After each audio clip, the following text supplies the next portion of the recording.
జూబ్లీహిల్స్ ఉప ఎన్నికల్లో బీఆర్ఎస్ అభ్యర్థిగా మాగంటి గోపీనాథ్ భార్య అయినటువంటి సునీత ఎంపికయ్యారు. ఎవరైతే బీఆర్ఎస్ పార్టీ అధినేత ఉన్నారో ఈరోజు బీఆర్ఎస్ అభ్యర్థిని సునీతగా ఎంపిక చేయడం జరిగింది. అయితే గతంలో బీఆర్ఎస్ సిట్టింగ్ ఎమ్మెల్యేగా జూబ్లీహిల్స్ ఉన్న మాగంటి గోపీనాథ్ మరణించిన తర్వాత ఎన్నికలు అనేవి అక్కడ ఖరారయ్యాయి. దాని తర్వాత కూడా చాలా మంది పేర్లు వినపడినప్పటికీ అక్కడ మా సిట్టింగ్ ఎమ్మెల్యేగా ఉన్నటువంటి మాగంటి గోపీనాథ్ కుటుంబం నుంచి ఎవరైనా నుంచోబెడితేనే అక్కడ మనం గెలుస్తామంటూ కూడా బీఆర్ఎస్ పార్టీ నుంచి కొన్ని వినబడినప్పటికీ తర్వాత సునీత కూడా చాలా ప్రచారాల్లో ఎలక్షన్స్కి ముందు కూడా ఇప్పటికీ ప్రచారాల్లో పాల్గొంటూనే ఉన్నారు. దాని తర్వాత కూడా ఎవరైతే వాళ్ళ కుటుంబ సభ్యులు కూతుర్ల వరచు కూడా ప్రచారంలో చురుగ్గా పాల్గొన్నారు. తర్వాత ఉన్నటువంటి ఇంకా పాల్గొనడానికి వాళ్ళ కుటుంబ సభ్యులు కూడా ముందుకొచ్చారు.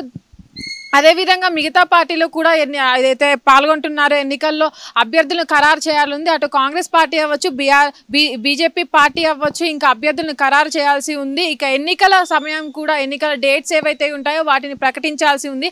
అయితే ఇప్పటికే ఏవైతే జూబ్లీహిల్స్ ఉప ఎన్నికలు ఉన్నాయో దీని మీద చాలా అందరూ ప్రజలు కూడా ఎదురు చూస్తున్నారు. ఎందుకంటే మాగంటి గోపీనాథ్ అక్కడ చాలాసార్లు ఎమ్మెల్యేగా గెలిచారు. దాని తర్వాత మాగంటి గోపీనాథ్ చనిపోయిన తర్వాత ఎవరిని నుంచోబెడతారు బీఆర్ఎస్ పార్టీ నుంచి, సిట్టింగ్ స్థానాన్ని ఎవరు గెలుచుకుంటారనే దానిపైన కూడా వాళ్ళు చాలా మంది అయితే పోటీ పడడం జరిగింది. దాని తర్వాత మాగంటి గోపీనాథ్ సిట్టింగ్ ఎమ్మెల్యేగా ఉన్నారు కాబట్టి తన భార్య అయినటువంటి సతీమణి సునీతను నుంచోబెడితేనే మనకు అక్కడ ఓట్ బ్యాంక్ అనేది క్రియేట్ అయ్యి తర్వాత గెలిచే అవకాశం చాలా ఉంటుంది కాబట్టి అనుకున్న తర్వాత ఎవరైతే సునీత ఉన్నారో తనని నుంచోబెట్టడం పైన కూడా బీఆర్ఎస్ పార్టీ వాళ్ళు ఈరోజు ప్రకటించడం జరిగింది. అయితే ఇప్పటికే ఎవరైతే కాంగ్రెస్ పార్టీ అవ్వచ్చు, బీజేపీ పార్టీ అభ్యర్థులను ఇంకా ఖరారు చేయకపోయినప్పటికీ అధినేత కేటీఆర్ ముందుగానే సిట్టింగ్ స్థానాన్ని సంపాదించుకోవాలనే వాళ్ళ మాగంటి గోపీనాథ్ భార్యని ఈరోజు ప్రకటించడం జరిగింది.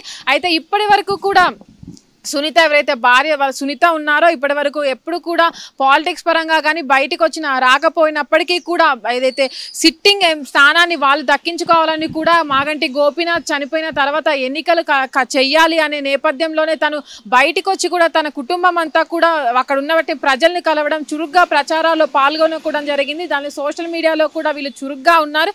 తర్వాత కూడా కొన్ని సందర్భాలలో ఎప్పుడైతే అభ్యర్థిని ఎన్నిక చేయకముందు సందర్భాల్లో కూడా కొంతమందిని వేరే సీనియర్ పేర్లు వినపడినప్పటికీ కూడా ఎవరైతే చాలా మంది కూడా మాగంటి గోపీనాథ్ భార్యని నుంచోబెట్టాలని కూడా తనను ఎంపిక చేయడం జరిగింది. అయితే ఇప్పటి వరకు కూడా తనకు రాజకీయ అనుభవం లేకపోయినప్పటికీ కూడా తన భర్త వెనుక నడిచి తన భర్త పేరుని అక్కడ నిలబెట్టాలని కూడా తన ముందుకు వచ్చి అభ్యర్థిగా నిల్చోవడం జరుగుతుంది. అయితే ఇప్పటి వరకు జూబ్లీహిల్స్ ఉప ఎన్నికలు ఏవైతే ఉన్నాయో అవి రాష్ట్రం నుంచి ఏదైతే తెలంగాణ రాష్ట్రంలో కావచ్చు, అటు నగరంలో హైదరాబాద్ నగరంలో కావచ్చు అందరూ కూడా దీనికోసం ఎదురు చూస్తున్నారు. ఎందుకంటే సీనియర్ నేత అయినటువంటి బీఆర్ఎస్ పార్టీ ఏర్పడినప్పటి నుంచి కావచ్చు, సీనియర్ నేతగా బీఆర్ఎస్ పార్టీలో చురుగ్గా ఉన్నటువంటి మాగంటి గోపీనాథ్ మరణ వార్త అందరినీ కలిసివేసింది. ఆ తర్వాత అక్కడ ఎవరు ఎమ్మెల్యేగా నిలుస్తారు, ఎందుకంటే అక్కడ ఉన్న ప్రజలకు కూడా మాగంటి గోపీనాథ్ చాలా దగ్గరగా ఉంటారు. అక్కడ ఉన్నటువంటి సమస్యలను కూడా తను ఎప్పుడూ కూడా దగ్గరుండి పర్యవేక్షిస్తూ వాళ్ళకు తోడుగా ఉంటారు. దాని తర్వాత అక్కడ పార్టీ ఎవరు నుంచుంటారనేది కూడా ప్రజలందరూ వేచి చూశారు. అక్కడ అక్కడ ఉన్నటువంటి నియోజకవర్గంలో కొంతమంది ప్రజలు కూడా మాగంటి గోపీనాథ్ చనిపోయిన తర్వాత వాళ్ళ కుటుంబానికే ఓటేస్తామంటూ కూడా చెప్పడం జరిగింది. దాని తర్వాత ఏదైతే ఇప్పుడు ప్రభుత్వంలో ఉన్నటువంటి కాంగ్రెస్ పార్టీ నుంచి కొంతమందిని అనుకున్నప్పటికీ కూడా వాళ్ళ దాంట్లో ఇప్పుడు ఎవరినైతే ఎంపిక అభ్యర్థులుగా అయితే వాళ్ళు ఖరారు చేయలేదు. దాని తర్వాత ఉన్నటువంటి ఎవరైతే బీఆర్ఎస్ పార్టీ అక్కడ సిట్టింగ్ పొజిషన్ ని కలిగి ఉన్నప్పటికీ కూడా ప్రభుత్వంలో ఉన్న కాంగ్రెస్ పార్టీ ఏదైతే ఉందో కాంగ్రెస్ పార్టీ అక్కడ ఆ ప్లేస్ ను దక్కించుకోవాలని చూస్తుంది. దానికి కూడా పోటీగా అక్కడైతే మాగంటి గోపీనాథ్ కానీ అక్కడ ఉన్న ప్రజలకు కానీ పోటీగా అక్కడ ఉన్నటువంటి వాళ్ళను కూడా సీనియర్ నేతలు నుంచోబెట్టాలని కాంగ్రెస్ పార్టీ అనుకుంటుంది. బీజేపీ పార్టీ నుంచి కొంతమంది అనుకున్నప్పటికీ కూడా ఇంకా వాళ్ళు బీజేపీ పార్టీ కూడా ఇప్పటికి కూడా అభ్యర్థిని అయితే ఖరారు చేయలేదు. మొదటిసారిగా జూబ్లీహిల్స్ ఎన్నికలలో అభ్యర్థిగా ఖరారైన సునీత ఎవరైతే ఉన్నారో వాళ్ళంతా కూడా ఇప్పటికే ప్రచారంలో పాల్గొంటున్నారు, చురుగ్గా ఉంటున్నారు. అటు మాగంటి గోపీనాథ్ ఉన్నప్పుడు ఎలాగైతే ప్రజల దగ్గరికి వెళ్ళారో వాళ్ళ బాగోగులు తెలుసుకున్నారో వీళ్ళు కూడా అలాగే ప్రజల దగ్గరికి వెళ్ళి వాళ్ళను పలకరిస్తూ కూడా వాళ్ళు ప్రచారాన్ని కొనసాగిస్తూ ఉన్నారు. ఇంకా చూడాలి మిగతా రెండు పార్టీలు ఎప్పుడు వాళ్ళ అభ్యర్థిని ఖరారు చేస్తారు అనేది అయితే వేచి చూడాలి. జూబ్లీహిల్స్ ఎన్నికలు ఎప్పుడు జరుగుతాయని కూడా ఎవరైతే ఎలక్షన్ కమిషన్ కావచ్చు వీళ్ళంతా ఎప్పుడు ఆ డేట్ని అది ఖరారు చేస్తారో కూడా చూడాలి. కెమెరామ్యాన్ అనిల్తో Nagavani, Hit TV, Hyderabad. Hit TV app ఇందులో short news, live news, entertainment shows, movies, digital magazines తో పాటు మీ జిల్లా వార్తలను కూడా ఫ్రీగా చూడొచ్చు.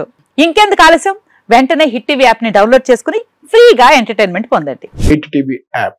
Hit TV app. Please download hit TV app. Hit TV app ని ఫ్రీగా డౌన్లోడ్ చేసుకుని ఎంజాయ్ చేయండి. మీకు నచ్చిన ఎంటర్టైన్మెంట్ కోసం హిట్ టీవీ యాప్ ని ఫ్రీగా డౌన్లోడ్ చేసుకుని ఎంజాయ్ చేయండి. హిట్ టీవీ యాప్ ని డౌన్లోడ్ చేసుకుని ఆస్వాదించండి, ఆశీర్వదించండి. ఇంతమంది సెలబ్రిటీలు హిట్ టీవీ యాప్ ని డౌన్లోడ్ చేసుకోండి అని చెప్తున్నారంటే ఎంత మంచి యాప్ ఆలోచించండి. అమెరికా అమెరికా అమెరికా అమెరికాలో చదవాలనుకునే వాళ్ళకి విశ్వసనీయమైన పేరు మన శౌర్య కన్సల్టెన్సీ. UK లో 1 year masters, UK లో 1 year masters, 2 years work permit up to 5 years visa. Contact Saurya Consultancy. Contact 89851 89851.